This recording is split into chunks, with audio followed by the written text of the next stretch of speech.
안녕하세요. 오늘 저희가 함께 살펴볼 내용은요. S&P 500하고 나스닥 지수가 거의 뭐 사상 최고치잖아요. 근데 이런 사감에서도 여전히 좀 저평가된 성장주 아니냐. 이런 평가를 받는 두 거대 기업이죠. 바로 IBM과 오라클입니다. 보내주신 분석 자료 IBM과 오라클 저평가된 블루칩 성장주 분석. 이걸 보니까 이게 정말 숨겨진 보석일까? 이런 생각이 들더라고요. 오늘 이 두 기업 왜 지금 시점에서 매력적인지 또 핵심 동력은 뭔지 한번 파헤쳐보겠습니다. 네, 반갑습니다. 사실 시장이 이렇게 뜨거울 때는 오히려 좀 안정적이면서도 성장 잠재력이 있는 그런 기업들에 주목할 필요가 있죠. IBM, 오라클 둘 다 워낙 오래된 기업이지만 또 변화하는 시장에 적응하면서 계속 새로운 성장 동력을 찾아왔거든요. 오늘 분석을 통해서 각 기업의 그런 핵심 전략하고 또 재무적인 매력은 뭔지 이런 걸 좀 집중적으로 살펴보면 좋을 것 같습니다. 좋습니다. 그럼 먼저 IBM부터 시작해볼까요? 솔직히 IBM 하면 아직도 많은 분들이 좀 뭐랄까 과거의 영광? 약간 그런 이미지가 남아있는데 자료를 보면 2020년에 아레빈드 크리시나 CEO가 온 이후로는 완전히 바뀌었다. 이런 평가가 있네요. 특히 하이브리드 클라우드하고 AI 중심으로요. 그 레드햇 인수 이게 진짜 결정적이었나 봐요. 네, 맞습니다. 그 레드햇 인수가 IBM의 하이브리드 클라우드 전략에는 정말 날개를 달아준 격이죠. 여기서 이제 하이브리드 클라우드라는 게 아마존이나 마이크로소프트 같은 그런 퍼블릭 클라우드도 쓰지만 또 기업 내부의 자체 서버, 온프레미스 환경도 있잖아요. 이 둘을 아주 유연하게 연결하고 관리하는 게 핵심 기술입니다. 많은 기업들이 기존 시스템을 버릴 수는 없고 또 클라우드를 쓰고 싶고 이런 상황에서요. IBM은 바로 이 복잡한 환경을 통합적으로 관리하는 데 강점이 있는 거죠. 단순히 클라우드 서비스만 파는 게 아니라 기업 환경에 딱 맞는 솔루션을 제공한다. 이런 의미입니다. 그래서 실제로 2024년부터 2027년까지 보면 연평균 매출이 한 5% 정도, 근데 주당 순이익, EPS는 연평균 17%까지 성장할 거다. 이렇게 기대를 하고 있는 거죠. 아, 그 복잡성 관리요.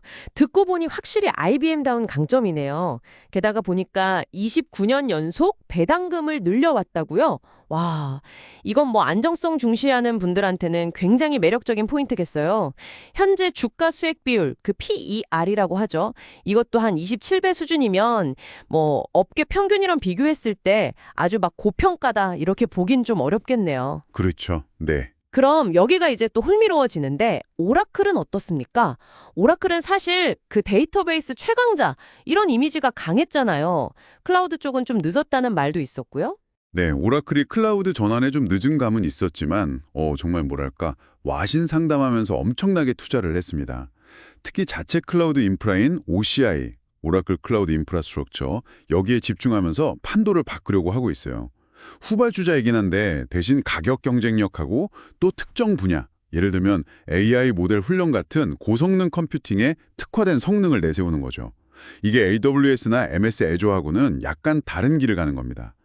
실제로 뱅크 오브 아메리카나 엔비디아, 틱톡 같은 진짜 큰 고객사들을 확보한 걸 보면 이게 그냥 하는 말은 아닌 거죠. 단순히 싸서 쓰는 게 아니라 특정 작업에서는 확실히 성능이 좋다는 걸 보여준 겁니다. 와, 근데 성장 전망치가 정말 놀랍네요.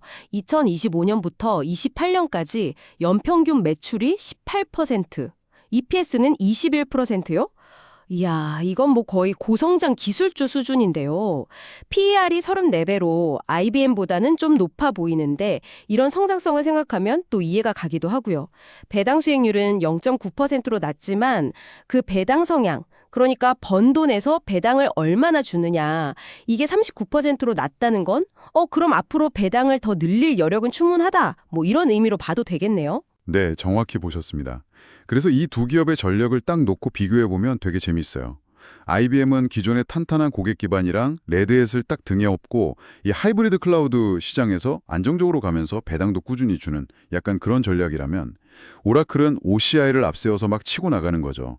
고성장하는 클라우드 인프라 시장에서 점유율을 공격적으로 늘리고 특히 AI 쪽에서 시너지를 보겠다. 이런 전략입니다.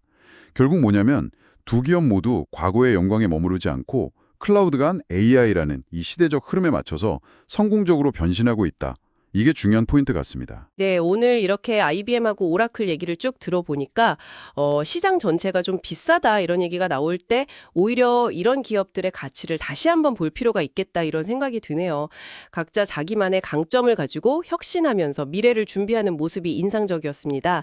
안정성과 성장성 이 두 가지를 동시에 고민하는 투자자분들이라면 분명히 눈여겨볼 만한 지점들이 있었던 것 같습니다. 네. 여기서 마지막으로 한번 이런 질문을 던져보고 싶습니다. 앞으로 한 5년 정도를 봤을 때요. AI 기술이 얼마나 빨리 발전할지 또 뭐 글로벌 경제 상황이 어떻게 변할지 모르잖아요. 이런 변화 속에서 과연 IBM의 그 안정적인 하이브리드 전략이 더 유리할까요? 아니면 오라클의 공격적인 클라우드 인프라 확장 전략이 더 빛을 발하게 될까요?